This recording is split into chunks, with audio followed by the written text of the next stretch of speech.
The air in the gallery hummed with a low thrum of excitement, the kind that clings to a space filled with beautiful things and the anticipation of their discovery.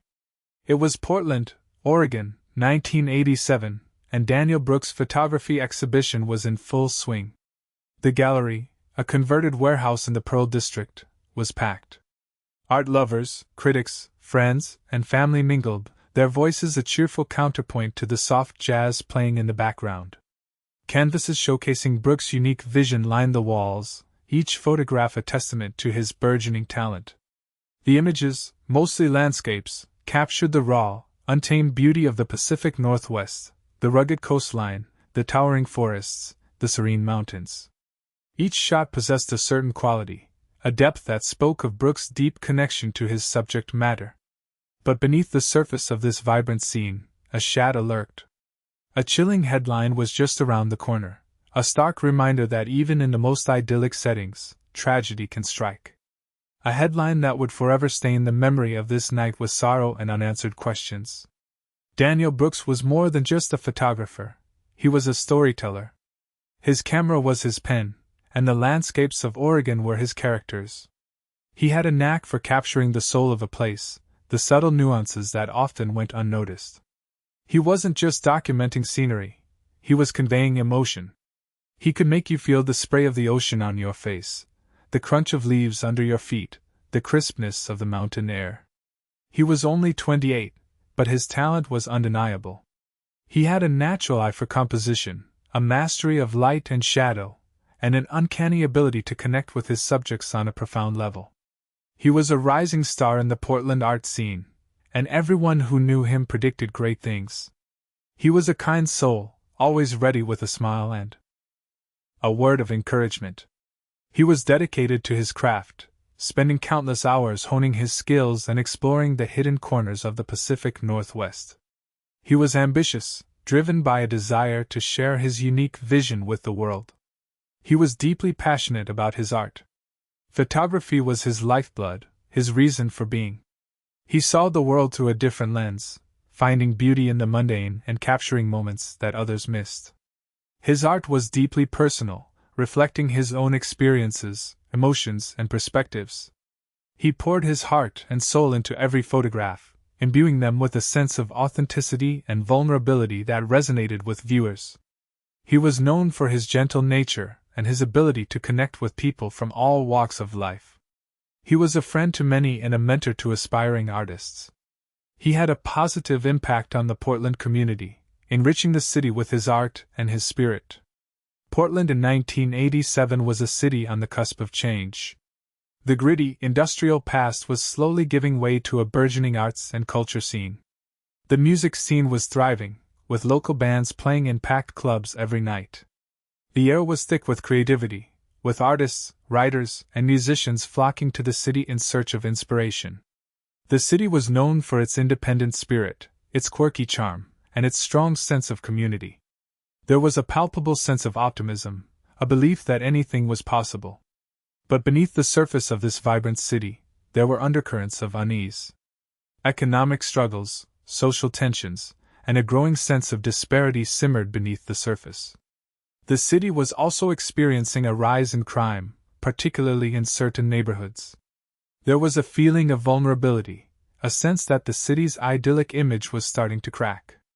The music scene, while thriving creatively, was also plagued by drug use and violence. The art world, while vibrant, was also fiercely competitive, with artists vying for recognition and opportunities. This created a breeding ground for jealousy, resentment, and conflict. Then, the unthinkable happened. The celebratory atmosphere surrounding Daniel Brooks' exhibition was shattered by a single, devastating event. The news spread quickly, casting a pall of grief over the city. Daniel Brooks was shot and killed leaving his gallery on that very night. The news reports were brief and stark, relaying only the bare facts. The shooting occurred just outside the gallery. Witnesses reported hearing a commotion, followed by a single gunshot. Brooks was found lying on the sidewalk, bleeding profusely. He was rushed to the hospital but was pronounced dead on arrival. The initial police investigation was hampered by a lack of witnesses and forensic evidence. The motive for the shooting was unclear. There was no sign of robbery, and Brooks had no known enemies. The police interviewed dozens of people, but no leads emerged. The investigation stalled, and the case quickly went cold. His death sent shockwaves through the Portland art community, leaving a void that could never be filled. His friends and family were devastated, struggling to come to terms with the senseless loss. The community mourned the loss of a talented artist and a kind soul. The city felt a collective sense of grief and disbelief. The murder of Daniel Brooks became an unsolved mystery, a cold case that haunted Portland for decades. Years turned into decades, and the questions surrounding his death remained unanswered. The case was periodically revisited by detectives, but no new leads emerged. The files grew thick with unanswered questions and unfulfilled promises. The hope of finding justice for Daniel Brooks faded with each passing year. The case became a symbol of the city's unsolved mysteries, a reminder of the darkness that can lurk beneath the surface of even the most beautiful places. The lack of closure added to the pain and frustration of his family and friends. They were left to grapple with the uncertainty and the injustice of his death. The case became a source of endless speculation and conspiracy theories. People whispered about possible suspects, motives, and cover-ups. The unsolved mystery cast a long shadow over the Portland art scene, serving as a cautionary tale for aspiring artists. The case remained a painful reminder of the fragility of life and the enduring power of unanswered questions. The unsolved nature of the crime became a constant source of torment for those who knew and loved him. If you're intrigued by true crime mysteries and cold case investigations, be sure to subscribe to our channel for more in-depth stories. We delve into the details of complex cases, exploring the evidence, the suspects, and the lingering questions that keep these mysteries alive. Stay tuned as we unravel the truth behind the headlines and shed light on the pursuit of justice. Don't miss out on our upcoming videos, where we'll continue to explore the world of unsolved crimes and the dedicated individuals who are determined to bring closure to victims and their families. The initial police investigation into Daniel Brooks' murder was a frustrating dead end from the start. The crime scene offered little in the way of concrete evidence. The single bullet casing was recovered, but ballistics technology in 1987 wasn't as advanced as it is today, limiting its usefulness. There were no clear fingerprints on the casing, and the gun itself was never found. The lack of witnesses proved to be a significant obstacle. The shooting occurred late at night, and the street was relatively deserted. The few people who were in the area claimed to have heard a commotion but saw nothing definitive. Some mentioned seeing a dark figure fleeing the scene, but descriptions were vague and inconsistent. The investigators faced the daunting task of piecing together a puzzle with missing pieces, hindered by the limitations of the technology and resources available at the time.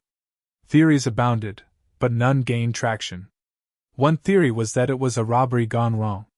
Portland, even back then, had its share of petty crime, and the gallery was located in an area that, while up and coming, wasn't immune to such incidents.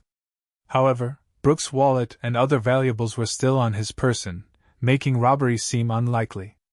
Another theory centered on professional jealousy. The art world can be intensely competitive, and Brooks was a rising star. Some speculated that a rival artist, envious of his success, might have been involved. This theory was explored, but no concrete evidence ever surfaced to support it. Investigators interviewed several artists who knew Brooks, but they all expressed shock and disbelief at his death. There were whispers of a possible romantic entanglement gone sour, but again, these were just rumors with no basis in fact. The police followed every lead, no matter how tenuous, but they all led to dead ends. The case remained unsolved, a source of frustration for the investigators and a constant reminder of the injustice that had been done. The limitations of the era's forensic science played a major role. DNA analysis, now a staple of criminal investigations, was still in its infancy. The ability to analyze minute traces of evidence was limited, and crucial clues that might have been uncovered today were simply missed. The lack of surveillance cameras in the area further hampered the investigation. There was no video footage to review, no visual record of the events leading up to the shooting. The impact of Daniel's death reverberated far beyond the immediate crime scene. His family was, of course, devastated.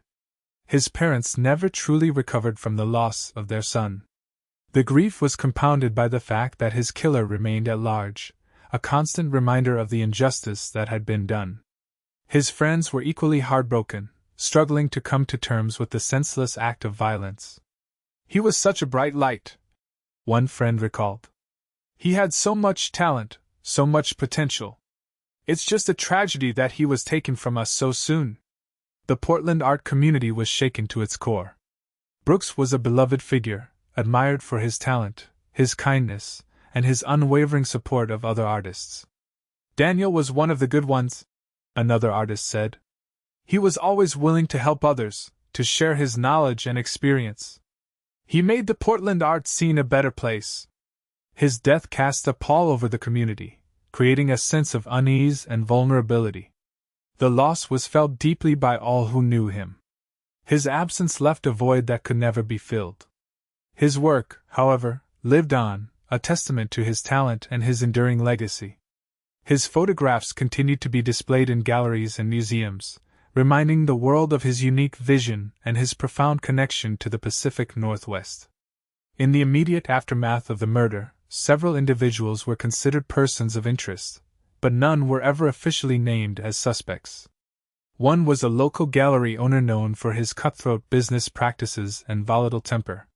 He had reportedly clashed with Brooks over a potential exhibition, and some speculated that he might have been involved in the shooting. However, the police were unable to find any evidence linking him to the crime, and he was eventually ruled out as a suspect. Another person of interest was a former acquaintance of Brooks who had reportedly expressed jealousy over his success. This individual had a history of petty crime and was known to carry a gun. However, he had a seemingly solid alibi for the night of the murder, and the police were unable to gather enough evidence to pursue charges. A third individual was a mysterious stranger who had been seen lurking around the gallery in the days leading up to the shooting. This person was described as being quiet and withdrawn, and some witnesses claimed that he had been acting suspiciously. However, the police were unable to identify this individual, and he remains a shadowy figure in the case. All of these leads ultimately fizzled out, leaving the investigation back at square one. The lack of concrete evidence and reliable witnesses made it impossible to build a case against anyone. The investigation stalled, and the case grew colder with each passing day. Over the years, the Daniel Brooks case was periodically revisited by detectives, but without any significant breakthroughs. The case files were dusted off, reviewed, and re-examined, but the same dead ends kept appearing. New detectives brought fresh perspectives, but they were still hampered by the lack of evidence and the passage of time. Advancements in forensic technology offered a glimmer of hope, but they ultimately yielded no results. DNA analysis, which had become a powerful tool in solving cold cases, was applied to any available evidence, but no matches were found. Ballistics technology had also improved, but the bullet casing recovered from the scene provided no new leads. The case remained a frustrating enigma, a testament to the challenges of solving crimes that occurred before the advent of modern forensic science. The detectives who worked on the case over the years never gave up hope, but they also acknowledged the increasing difficulty of finding justice for Daniel Brooks. The passage of time eroded memories, witnesses moved away or died, and evidence deteriorated. The odds of solving the case grew slimmer with each passing year. As the years turned into decades, the hope that the case would ever be solved began to fade. The murder of Daniel Brooks became a distant memory for many, a footnote in the city's history. But for his family and friends, the pain of his loss remained as sharp as ever. They continued to grieve, to wonder, and to hope that one day, the truth would finally come to light. The unsolved case became a symbol of the city's unresolved mysteries, a reminder of the darkness that can linger beneath the surface of even the most idyllic communities. The lack of closure added to the suffering of those who knew and loved Daniel Brooks. They were left to grapple with the uncertainty and the injustice of his death. The case became a constant source of frustration and despair. The hope of finding justice seemed increasingly remote. Then, decades later, a new detective took over the cold case.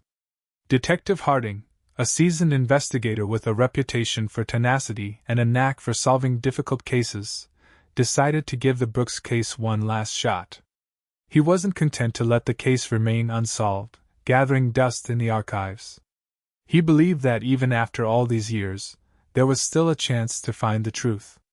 He approached the case with a fresh perspective, determined to leave no stone unturned. He immersed himself in the details of the investigation, poring over the original police reports, witness statements, and evidence logs. He spent hours interviewing people who had been connected to the case, hoping to glean new information or uncover overlooked details. He was determined to bring closure to Daniel Brooks' family and to bring his killer to justice. Detective Harding's first move was to revisit every piece of evidence, no matter how insignificant it seemed. He meticulously re-examined the original police reports, witness statements, and crime scene photos. He wasn't looking for anything in particular. He was simply trying to absorb every detail, to immerse himself in the world of 1987 Portland and the circumstances surrounding Daniel Brooks' death. He spent hours poring over the documents, making notes, and cross-referencing information. He wanted to understand the case as well as the original investigators, but with the benefit of hindsight and modern investigative techniques. He believed that somewhere within those files, there was a clue, a piece of information that had been overlooked or misinterpreted. He just had to find it. He started by focusing on the physical evidence. The bullet casing was sent to a modern forensics lab for further analysis, using techniques that were unavailable in 1987. The clothing that Daniel Brooks had been wearing on the night of the murder was also re-examined, looking for any trace evidence that might have been missed. The detective also revisited the witness statements, carefully analyzing the language used and the details provided. He was looking for inconsistencies, contradictions, or anything that seemed out of place.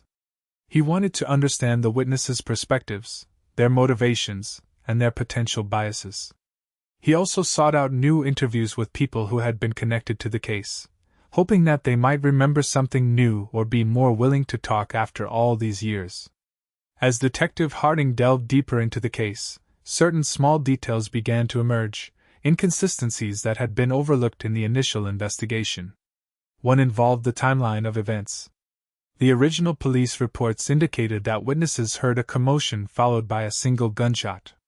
However, the timing between the commotion and the gunshot varied in the different accounts. Some witnesses said it was almost instantaneous, while others described a brief pause. This discrepancy, while seemingly minor, caught Harding's attention. He wondered if it could indicate that there was more to the incident than met the eye. Perhaps there was a struggle, or perhaps there was more than one person involved. Another detail that piqued his interest was the description of the dark figure seen fleeing the scene. While the descriptions were vague and inconsistent, one witness mentioned that the figure was wearing a distinctive jacket, possibly a bomber jacket with a light-colored collar. This detail had been largely dismissed by the original investigators, but Harding felt that it was worth exploring further. He started searching for any information about individuals who owned or wore similar jackets in the Portland area in 1987. Advancements in forensic science also offered new possibilities. The detective consulted with forensic experts to discuss the latest techniques and how they could be applied to the evidence in the Brooks case. He learned about new methods for analyzing trace evidence, identifying DNA, and reconstructing crime scenes. He was hopeful that these advancements could provide new insights into the murder. Harding then decided to focus on the potential motives for the murder, revisiting the theories that had been considered in the past and exploring new possibilities. He revisited the theory of professional rivalry, delving deeper into the Portland art scene of the 1980s. He researched the artists who were active at the time, their relationships with Daniel Brooks, and their professional successes and failures. He looked for any evidence of jealousy, resentment, or conflict that might have led to violence. He also explored the possibility of a personal relationship gone wrong. He learned that Daniel Brooks had been dating a woman at the time of his death, but the relationship had reportedly ended a few weeks before the murder. Harding interviewed the woman, who expressed her shock and sadness at Brooks' death. She denied having any involvement in the crime and cooperated fully with the investigation. However, Harding couldn't shake the feeling that there might be more to the story. He also considered the possibility that Brooks had been involved in something that he wasn't aware of, something that might have made him a target. He researched Brooks' background, his friends, his associates, and his activities in the months leading up to his death. He looked for any signs of trouble, any red flags that might have indicated that he was in danger. He even investigated the possibility that Brooks had been involved in illegal activities, although there was no evidence to support this theory. He considered whether Brooks had unknowingly become entangled in something dangerous, perhaps through a chance encounter or a business dealing gone wrong. Based on his re-examination of the evidence and his exploration of potential motives, Detective Harding began to develop a new theory, one that had been previously overlooked by the original investigators. He focused on the possibility that the murder was not a random act of violence but rather a targeted attack, motivated by a personal grudge or a long-standing conflict. He started to believe that the killer knew Daniel Brooks personally and had a specific reason for wanting him dead. This theory was based on several factors, including the lack of any signs of robbery, the single gunshot wound, and the vague descriptions of the fleeing figure. Harding theorized that the killer had carefully planned the attack, waiting for Brooks to leave the gallery, and then ambushing him on the street. The killer may have been someone who felt betrayed, slighted, or threatened by Brooks. It could have been someone from his past, someone he had wronged in some way. Or it could have been someone who was jealous of his success, someone who resented his talent and his rising popularity. The detective began to suspect that the key to solving the case lay in uncovering the hidden relationships and rivalries within Brooks' personal and professional life. He decided to focus his investigation on the individuals who had been closest to Brooks, those who knew him best and had the most to gain or lose from his death. The turning point in the investigation came when Detective Harding stumbled upon a seemingly insignificant detail in one of the original witness statements. A woman who had been at the gallery that night mentioned seeing Daniel Brooks in a heated conversation with an unidentified man. The woman couldn't recall the exact words that were exchanged, but she remembered that the conversation seemed tense and that Brooks appeared to be agitated. This detail had been largely dismissed by the original investigators, who assumed that it was simply a minor disagreement. However, Harding saw it as a potential clue. He wondered if the unidentified man was the killer. He decided to track down the witness and interview her again, hoping that she might remember more details about the conversation or the man's appearance. After weeks of searching, Harding located the woman, who was now living in another state. He traveled to meet with her and showed her a series of photographs of individuals who had been connected to the Brooks case. When she saw one particular photo, her eyes widened. "That's him," she said, pointing to the picture. "That's the man I saw arguing with Daniel that night." The man in the photograph was someone who had been briefly questioned by the original investigators but had been quickly dismissed as a suspect. His name was John Reynolds. Detective Harding felt a surge of adrenaline. John Reynolds. The name echoed faintly in the dusty files. He remembered Reynolds had been an aspiring photographer himself, a contemporary of Brooks, but one who never achieved the same level of success. Reynolds had been interviewed in 1987, claiming he barely knew Brooks and had been home alone the night of the murder. His statement was vague, but with no concrete evidence linking him to the crime, he was quickly dismissed. Now, decades later, this witness identification cast Reynolds in a completely new light. Harding thanked the witness profusely, knowing this could be the break he needed. He immediately began to dig deeper into John Reynolds' background, determined to uncover the truth about his relationship with Daniel Brooks and his whereabouts on the night of the murder. He needed to understand why Reynolds, who had seemed insignificant before, was now the primary suspect. Harding started by pulling Reynolds' original file from the archives. It was surprisingly thin, containing only a brief interview transcript and a few basic details. Reynolds had been 30 years old in 1987, working as a freelance photographer, mostly shooting weddings and portraits. He had known Daniel Brooks through the local art scene, but claimed they weren't close. He stated that he admired Brooks' work but denied feeling any jealousy or animosity towards him. He had no criminal record and no history of violence. His alibi for the night of the murder was weak. He said he had stayed home alone, reading a book. There were no witnesses to corroborate his story, but at the time, it was enough to satisfy the investigators. Harding then began to track down Reynolds, who was now in his 70s. He discovered that Reynolds was still living in Portland, though he had largely faded from the art scene. He was living a quiet, unassuming life, working as a part-time librarian at a local community center. Harding felt a growing sense of anticipation. After all these years, he was finally closing in on a potential suspect. Building a case against John Reynolds after so many years presented a formidable challenge. Memories had faded, witnesses had moved or passed away, and crucial evidence may have been lost or destroyed. The passage of time had eroded the crime scene, making it difficult to reconstruct the events of that night. Harding knew he would have to rely heavily on circumstantial evidence and forensic breakthroughs. The challenge was immense. He needed to establish a clear motive for Reynolds to murder Brooks. He needed to find evidence linking Reynolds to the crime scene. And he needed to overcome Reynolds' alibi, which, however flimsy, had stood unchallenged for decades. Harding began by focusing on Reynolds' relationship with Daniel Brooks, searching for evidence of rivalry, jealousy, or conflict. He interviewed other artists who had known both men, hoping to uncover any hidden tensions or resentments. He learned that Reynolds had indeed been envious of Brooks' success. Reynolds had struggled to make a name for himself in the art world, while Brooks had quickly risen to prominence. Reynolds had reportedly made disparaging remarks about Brooks' work, dismissing it as shallow and commercial. He had also complained about Brooks receiving preferential treatment from gallery owners and critics. The interviews painted a picture of a frustrated and resentful artist, simmering with jealousy over Brooks' success. This provided a potential motive for the murder. The forensic breakthroughs provided a crucial link between Reynolds and the crime.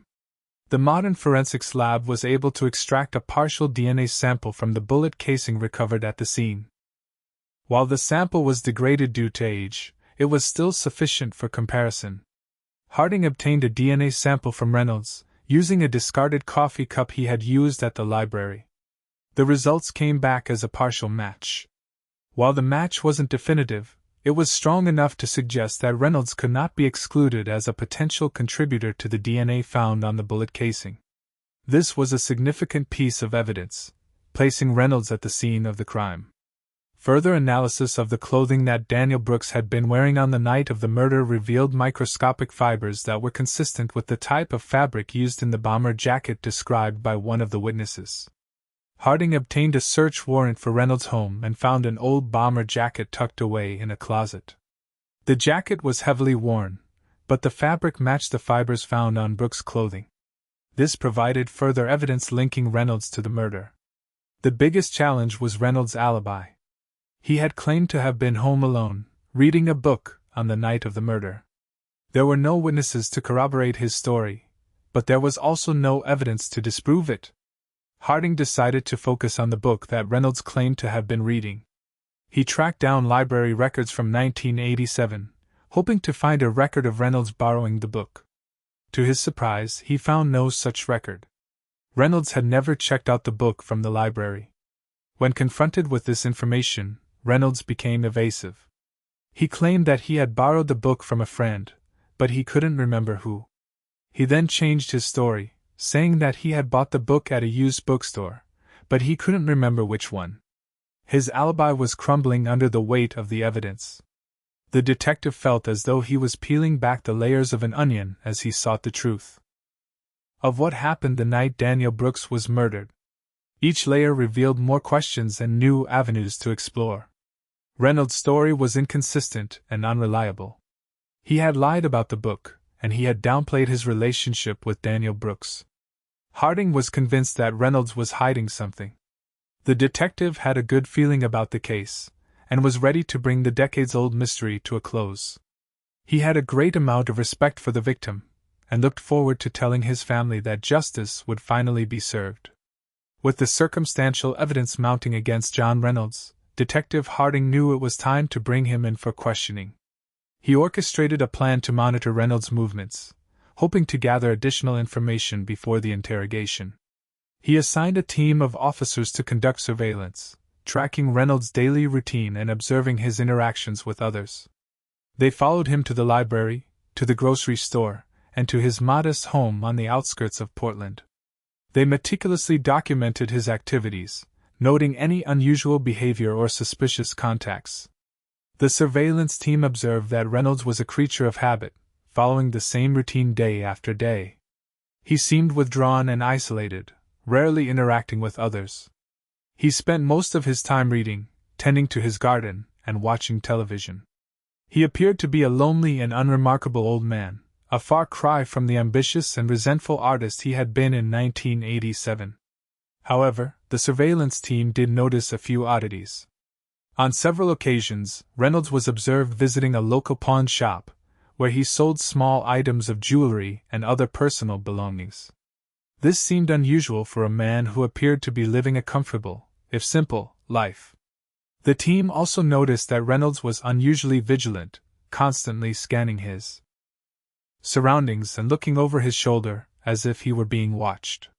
This heightened sense of awareness suggested that he was hiding something or that he felt threatened.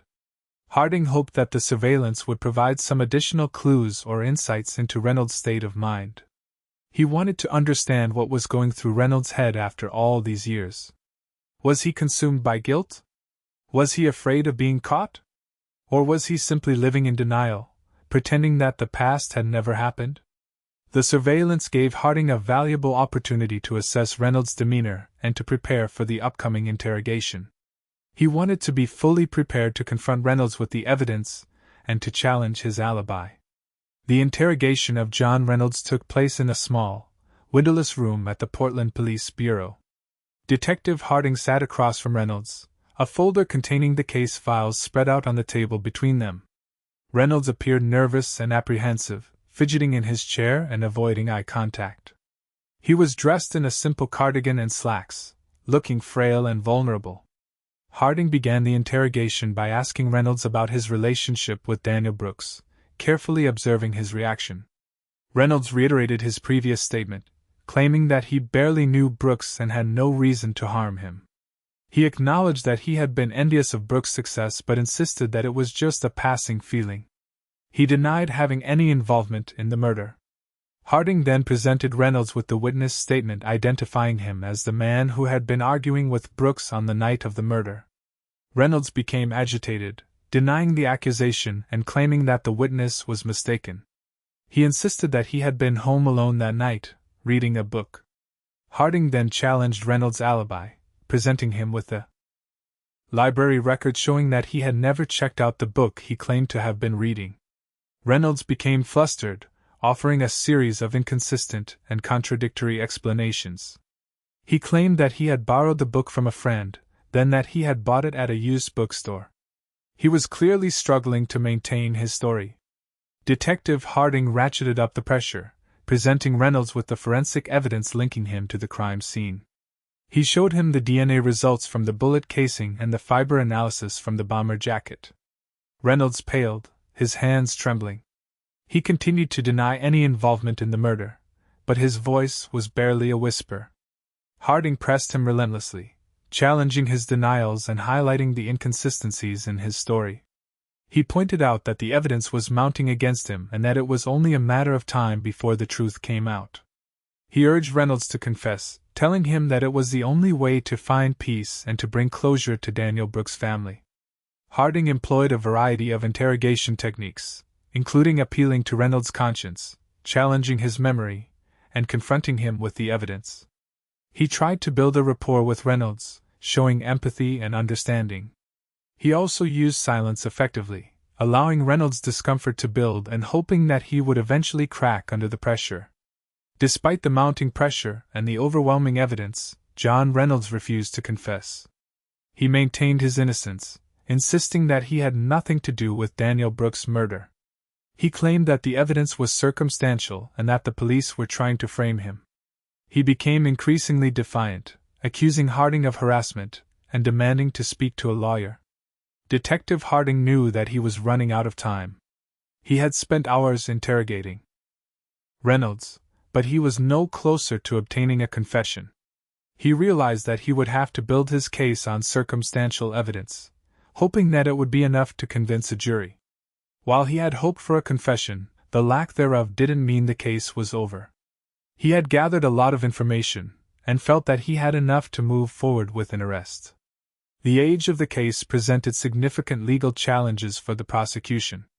The lack of direct evidence, such as eyewitnesses or a murder weapon, made it difficult to prove Reynolds' guilt beyond a reasonable doubt. The defense was likely to argue that the circumstantial evidence was weak and that the DNA and fiber evidence could have been contaminated or misinterpreted. The passage of time also made it difficult to gather reliable witness testimony. Memories had faded, and witnesses had moved away or died. The defense was likely to argue that the witnesses' recollections were unreliable and that their testimony should be given little weight. There was also the issue of Reynolds' age and health. He was an elderly man, and the defense could argue that he was physically incapable of committing the murder. They could also argue that he was suffering from dementia or other cognitive impairments, making him unable to understand the charges against him. Despite these challenges, the prosecution was determined to pursue the case. They believed that they had enough evidence to convict Reynolds and to bring justice to Daniel Brooks' family. They were prepared to fight a tough legal battle, knowing that the outcome would have a profound impact on the community and on the pursuit of justice in cold cases. The legal team knew that they had their work cut out for them. They had to present a compelling narrative, piecing together the fragments of evidence and convincing the jury that John Reynolds was guilty of murder.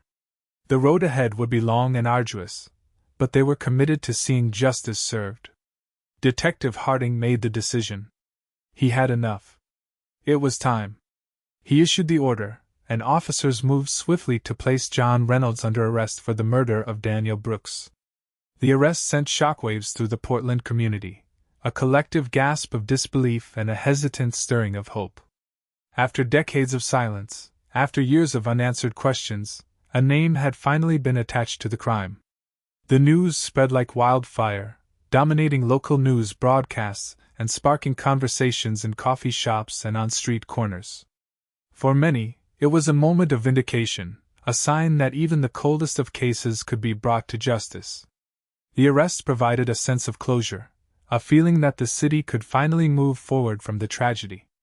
But there was also a sense of unease. The arrest brought back painful memories, reminding people of the loss of Daniel Brooks and the lingering questions surrounding his death. Some wondered if Reynolds was truly the killer, or if he was just a convenient scapegoat. Others worried about the impact of the arrest on the community, fearing that it would reopen old wounds and create new divisions. For Daniel Brooks' family, the news of the arrest was bittersweet. They had waited so long for this moment, never giving up hope that his killer would be brought to justice. But the arrest also brought back the pain of his loss, reminding them of the vibrant young man who had been taken from them so cruelly. They expressed their gratitude to Detective Harding and the Portland Police Bureau for their unwavering dedication to the case. They hoped that the trial would bring them closure and allow them to finally move on with their lives. They asked for privacy as they processed the news and prepared for the difficult days ahead. The family planned a press conference, hoping to offer words of encouragement to others who had lost loved ones and never found closure. They believed that there was light at the end of the tunnel, and that people shouldn't lose hope. The pre-trial proceedings began with a flurry of legal activity. Reynolds' defense attorney, a seasoned lawyer known for his aggressive tactics, immediately filed a motion to dismiss the charges, arguing that the evidence was circumstantial and that the prosecution had failed to establish probable cause. He also challenged the admissibility of the DNA and fiber evidence, claiming that it had been improperly obtained and could have been contaminated. The prosecution countered these arguments, asserting that the evidence was strong and that Reynolds' guilt was clear. They presented a detailed timeline of events, outlining the evidence linking Reynolds to the crime scene and highlighting the inconsistencies in his alibi. They argued that the passage of time had not diminished the validity of the evidence, and that Reynolds should be held accountable for his actions. The judge denied the defense's motion to dismiss, ruling that there was sufficient evidence to proceed with the trial. He also upheld the admissibility of the DNA and fiber evidence, finding that it had been properly obtained and analyzed. He set a trial date for several months in the future, allowing both sides time to prepare their cases. He urged both sides to be respectful and diligent, ensuring that the case would be handled professionally. The prosecution's strategy centered on presenting a compelling narrative that pieced together the circumstantial evidence and established Reynolds' motive, opportunity, and means. They planned to call a series of witnesses, including the woman who had identified Reynolds as the man who had been arguing with Brooks on the night of the murder, forensic experts who had analyzed the DNA and fiber evidence, and other artists who could testify about Reynolds' jealousy and resentment towards Brooks. They would also present Reynolds' inconsistent statements to the police, highlighting his lies and evasiveness.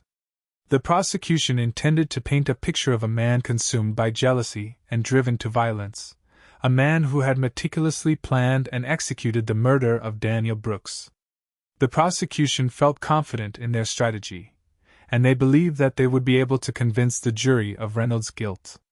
The defense strategy focused on discrediting the prosecution's evidence and raising doubts about Reynolds' guilt. They planned to attack the reliability of the witness testimony, arguing that memories had faded over time and that the witness could have been mistaken. They would also challenge the validity of the forensic evidence, arguing that it was circumstantial and that there was a possibility of contamination or misinterpretation. The defense would attempt to portray Reynolds as an innocent old man who had been wrongly accused, a victim of a flawed investigation and a rush to judgment. They would emphasize his age and frail health, arguing that he was physically incapable of committing the murder. They would also present evidence of Reynolds' peaceful and law-abiding life since the murder, arguing that it was inconsistent with the behavior of a killer. The defense team felt confident that they would be able to create reasonable doubt in the minds of the jurors. They felt that this was a case of circumstantial evidence, and that they would be able to pick apart the details. Public opinion was divided. Some believed that Reynolds was guilty and that justice was finally being served. Others were skeptical, pointing to the lack of direct evidence and the age of the case. The case sparked a renewed debate about the challenges of solving cold cases and the importance of preserving evidence. It also raised questions about the impact of unsolved crimes on communities and the long-lasting pain they inflict on victims' families. As the trial approached, the community braced itself for an emotional and potentially divisive legal battle. The media closely followed every development in the case, publishing articles, conducting interviews, and providing daily updates. The trial was expected to be a major event, drawing national attention and sparking intense public interest. The weight of expectation was immense, and both the prosecution and the defense felt the pressure to deliver justice and closure to the community. The community held its breath, wondering if justice would finally be served. The trial commenced, and the courtroom became the stage for a drama decades in the making. Key witness testimonies became the focal point, each word carrying the weight of the past. The woman who identified John Reynolds as the man arguing with Daniel Brooks took the stand. She recounted the scene she witnessed outside the gallery, her voice trembling slightly as she described the tense exchange between the two men. She recalled Reynolds' agitated demeanor and the way he seemed to be confronting Brooks. Under oath, she stated, "I remember the way he was looking at Daniel. It was a look of resentment, maybe? I couldn't hear what they were saying, but you could feel the anger in the air." Her testimony was crucial, placing Reynolds at the scene and suggesting a possible motive. The prosecution highlighted the significance of her statement, arguing that it was a key piece of the puzzle that had been missing for so long. She maintained her certainty, even after all these years, that Reynolds was the man she saw. The defense attempted to discredit her testimony, pointing out the passage of time and the possibility of faulty memory.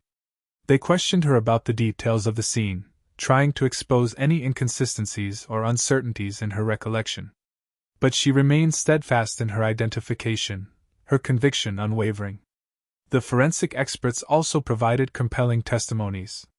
The DNA analyst explained the process of extracting and comparing the DNA samples from the bullet casing and Reynolds. He acknowledged that the DNA sample from the bullet casing was degraded but emphasized that the partial match was still significant.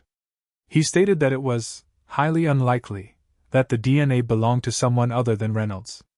The fiber analyst testified about the similarities between the fibers found on Daniel Brooks' clothing and the fabric of the bomber jacket found in Reynolds' closet. She explained the process of microscopic analysis and the scientific basis for her conclusion. Her testimony provided further evidence linking Reynolds to the crime scene. She was confident, and explained to the jury in layman's terms the findings of her analysis. The defense challenged the reliability of the forensic evidence, questioning the chain of custody of the samples and raising the possibility of contamination.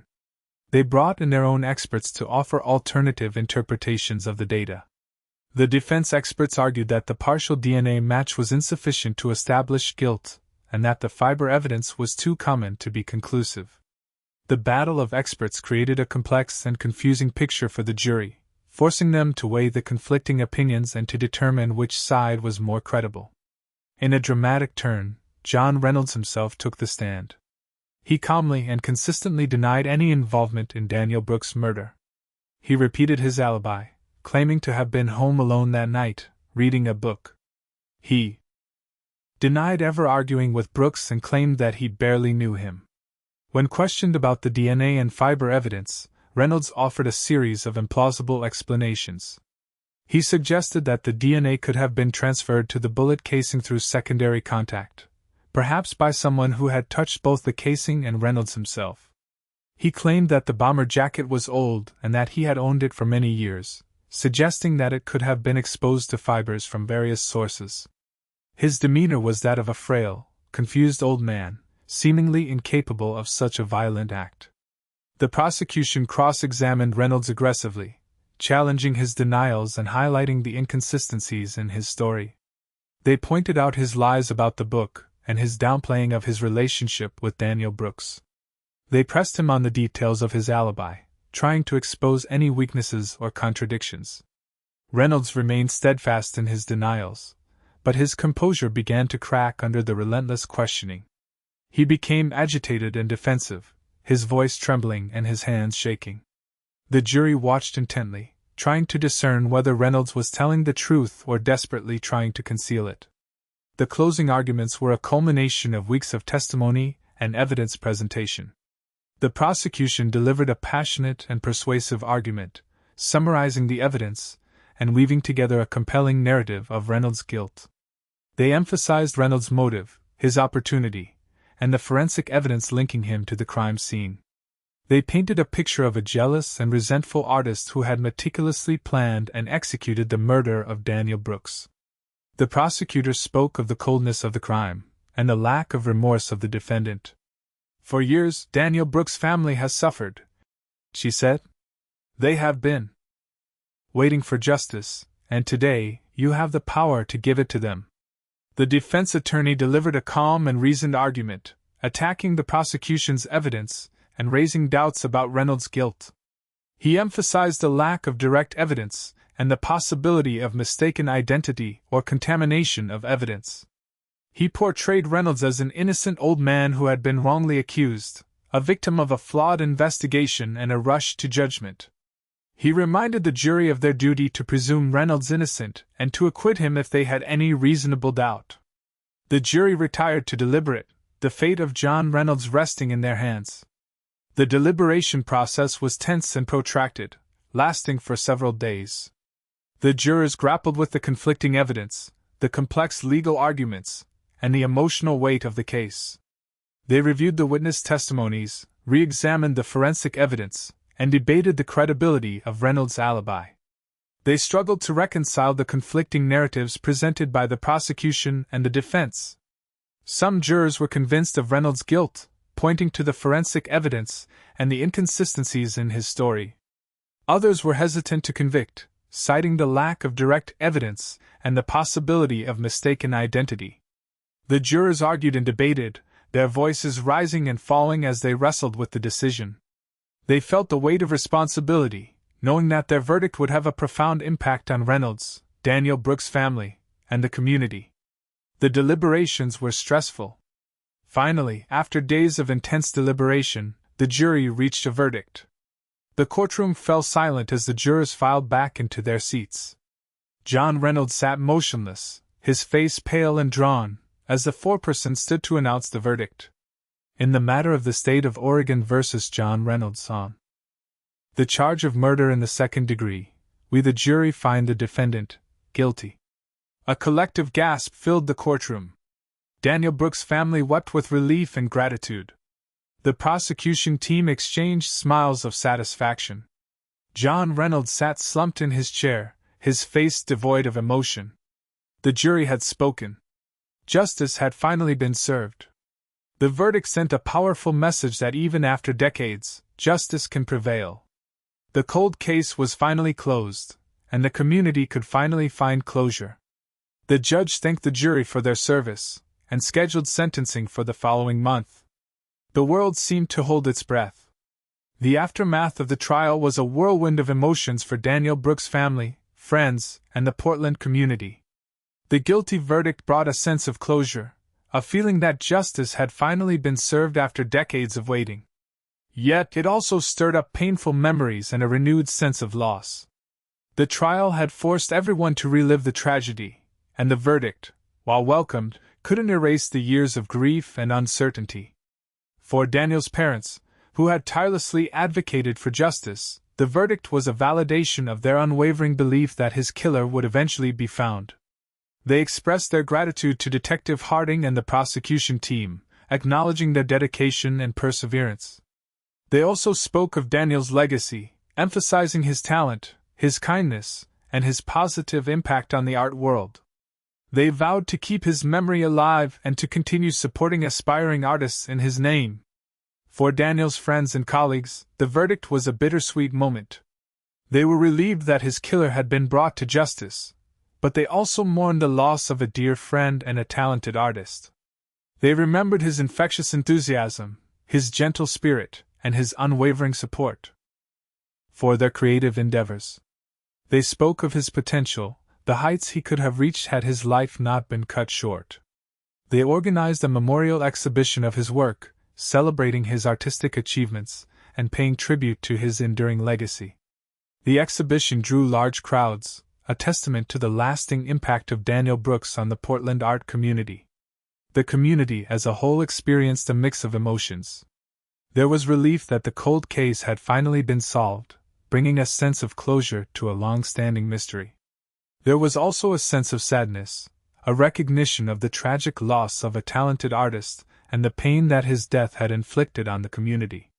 The verdict served as a reminder of the importance of perseverance, the power of justice, and the enduring impact of unsolved crimes. The sentencing hearing was held a month later. The courtroom was packed with Daniel Brooks' family, friends, and members of the Portland art community. John Reynolds, now frail and subdued, was led into the courtroom.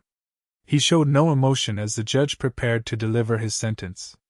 The prosecution presented a victim impact statement from Daniel Brooks' parents, expressing their grief and loss and urging the judge to impose the maximum sentence. They spoke of the pain of losing their son, the years of uncertainty and anguish, and the enduring void that his death had left in their lives. They emphasized the senselessness of the crime and the devastating impact it had had on their family and the community. The defense attorney argued for leniency, citing Reynolds' age and health and claiming that he was no longer a threat to society. He portrayed Reynolds as a broken man, remorseful for his actions and deserving of compassion. He urged the judge to consider Reynolds' life since the murder, pointing to his peaceful and law-abiding behavior. The judge listened attentively to both sides, carefully weighing the arguments and the evidence. He acknowledged the pain and suffering of Daniel Brooks' family and the gravity of the crime. He also considered Reynolds' age and health and his lack of a prior criminal record. After a lengthy deliberation, the judge delivered his sentence. He sentenced John Reynolds to life in prison with the possibility of parole after 25 years. He stated that the sentence reflected the seriousness of the crime and the need to hold Reynolds accountable for his actions. He also expressed his hope that the sentence would bring some measure of closure to Daniel Brooks' family and the community.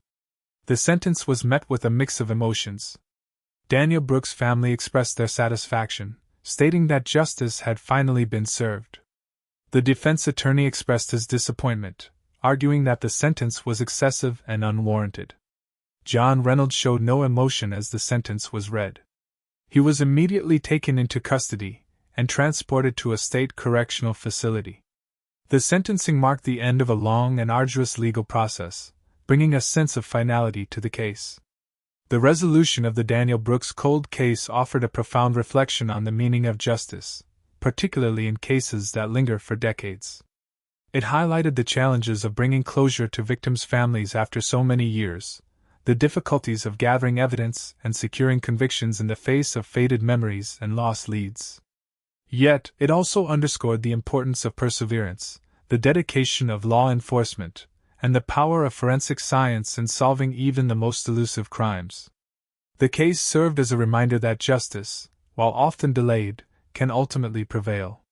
It demonstrated the enduring impact of unsolved crimes on individuals, families, and communities, and the importance of continuing to pursue justice, no matter how long it takes. The case also highlighted the need for ongoing support for victims' families, who often struggle with grief, uncertainty, and a lack of closure. The resolution of the Daniel Brooks case offered a glimmer of hope to other families who have lost loved ones and are still waiting for justice. The resolution of the case brought a sense of healing to the Portland art community. The community had been deeply scarred by Daniel Brooks' murder, and the unsolved mystery had cast a long shadow over the art scene. The arrest and conviction of John Reynolds allowed the community to finally move forward, to remember Daniel Brooks without the burden of unanswered questions. Artists organized exhibitions of his work, celebrating his talent and paying tribute to his legacy. They established a scholarship fund in his name, providing financial assistance to aspiring photographers.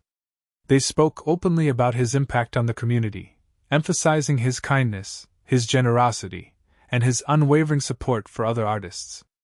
The community embraced his memory, vowing to keep his spirit alive and to continue fostering the creative environment that he had helped to create. The resolution of the case allowed the community to heal, to remember, and to move forward, honoring the legacy of Daniel Brooks and celebrating the power of art to transform lives. Daniel Brooks' life and legacy became a testament to the power of art, the importance of kindness, and the enduring impact of a life cut short. His photographs continued to inspire and captivate audiences, his unique vision and his deep connection to the Pacific Northwest resonating with viewers from all walks of life. His story became a cautionary tale, a reminder of the fragility of life and the importance of cherishing every moment. His memory became a symbol of hope, a testament to the power of justice and the enduring strength of the human spirit. He wasn't forgotten. His art lived on. His kindness was often spoken about. His life made a difference. The world was a better place because he was in it. Thank you for watching this true crime story. If you enjoyed this video, please subscribe to our channel for more in-depth true crime stories. Leave a comment below and let us know what you think about the case. Share this video with your friends and family, and help us to spread awareness about the importance of justice. Check out our other cold case videos, and share your thoughts with us. We are always looking for new cold cases to cover, so please submit your suggestions in the comments below. If you know of any unsolved mysteries in your area, we would love to hear about them. We are committed to bringing attention to these cases and helping to bring closure to victims' families.